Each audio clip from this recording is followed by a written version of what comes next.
Bismillahirrahmanirrahim. Assalamualaikum warahmatullahi wabarakatuh. Baik, di sini saya akan perkenalkan diri. Nama saya Juliana Juanda Saputri. NIM E1C0191097. Saya dari kelas C semester 5. Saya di sini akan menjelaskan materi bahasa dan komunikasi dalam perspektif dalam psikolinguistik. Yang di sini topiknya yaitu hakikat bahasa.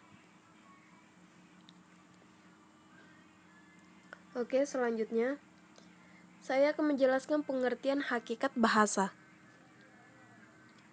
Bahasa merupakan bunyi-bunyi vokal yang digunakan dalam ujaran atau lambang-lambang tulisan dari bunyi-bunyi vokal itu. Alat komunikasi yang digunakan dalam lingkungan kelompok manusia tertentu, sopan santun, tingkah laku, dan hal yang baik. Menurut KBBI atau menurut Kamus Besar Bahasa Indonesia.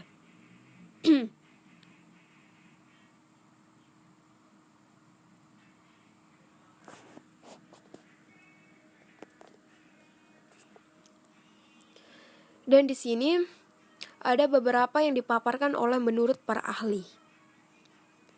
Yang pertama, Suejono Darwidojo. Di sini dia mengatakan bahwa bahasa adalah suatu sistem simbol lisan yang arbitrer yang dipakai oleh anggota suatu masyarakat bahasa untuk berkomunikasi dan berinteraksi antar sesamanya dan berlandaskan pada budaya yang mereka miliki bersama. Dan yang kedua, sedangkan bagi linguistik, ilmu yang khusus mempelajari bahasa yang dimaksud dengan bahasa ialah suatu sistem tanda bunyi yang disepakati untuk digunakan anggota kelompok masyarakat tertentu dalam bekerja sama, berkomunikasi, dan mengidentifikasikan diri. Dan yang ketiga, Profesor Dr. Ramlan yang mengartikan bahasa sebagai suatu sistem simbol atau lambang suara yang arbitrer yang bersifat memasukkan yang digunakan manusia dalam hubungan dan bekerja sama.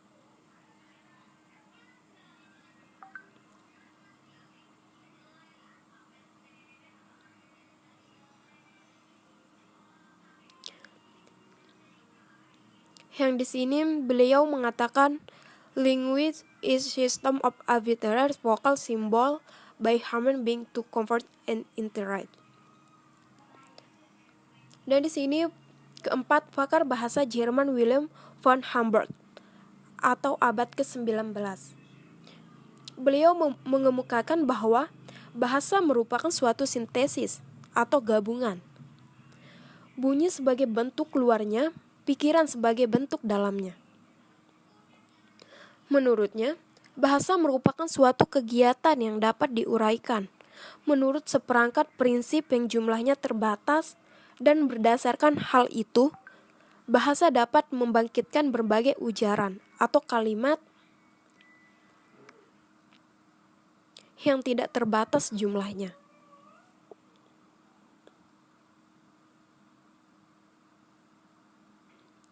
Dan yang terakhir atau yang kelima, John B. Carroll 1953.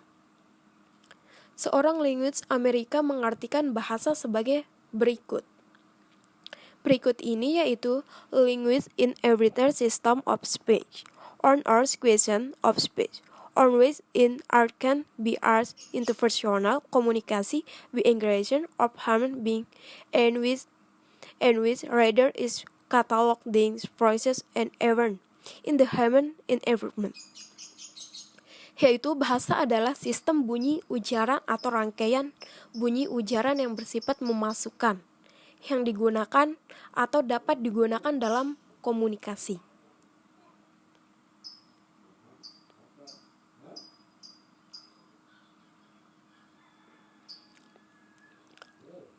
Nah, di sini kita bisa, kan tadi saya sudah menjelaskan dari berbagai ahli yang menurut hakikat bahasa. Nah, Dalam berbagai pengertian tentang bahasa tersebut, dapat diuraikan pengertian bahasa menjadi beberapa poin yang mengacu pada makna bahasa tersebut, yaitu antara lain: yang pertama, bahasa adalah sebuah sistem. Dalam artian bahasa itu bukanlah sejumlah unsur yang terkumpul secara tak beraturan. Unsur bahasa diatur seperti pola-pola yang berulang yang membentuk suatu makna. Sifat tersebut dapat dijabarkan lebih jauh lagi dengan mengatakan bahwa itu sistemis dan sistematis. Dan yang kedua, bahasa merupakan sistem tanda dan sistem bunyi, yang dimana tanda adalah hal atau benda yang mewakili suatu atau hal yang menimbulkan reaksi yang sama bila orang menanggapi apa yang diwakilinya tersebut. Tanda tersebut berupa simbol-simbol, yang mana simbol-simbol tersebut adalah simbol-simbol lisan yang bersifat arbitrer, yaitu keterkaitan antara simbol tersebut dengan tanda, keadaan, atau peristiwa yang diwakilinya. Karena pada dasarnya bahasa berupa bunyi.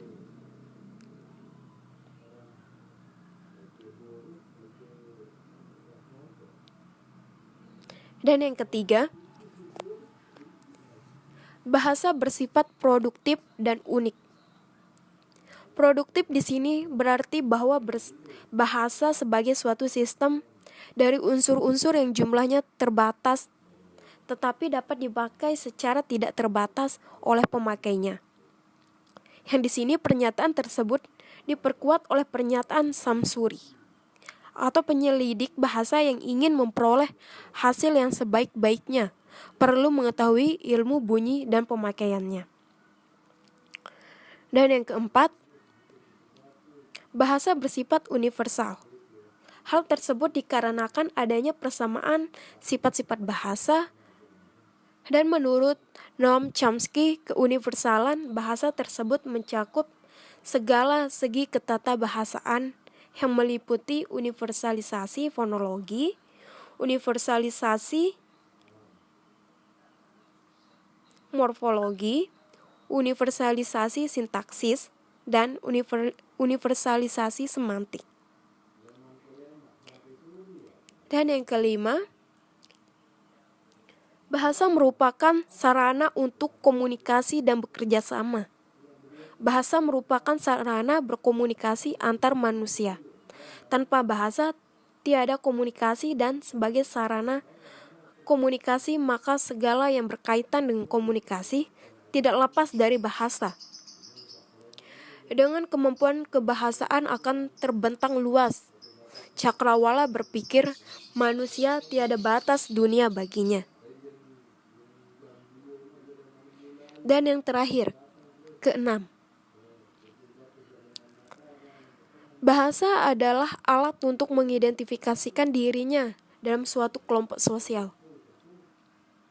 Bagi kelompok sosial, bahasa tidak hanya sekadar merupakan sistem tanda, melainkan sebagai lambang identitas sosial. Dan bahasa merupakan ciri pembeda yang paling menonjol. Karena dengan bahasa, tiap kelompok sosial merasa dirinya sebagai kesatuan yang berbeda dari kelompok yang lainnya.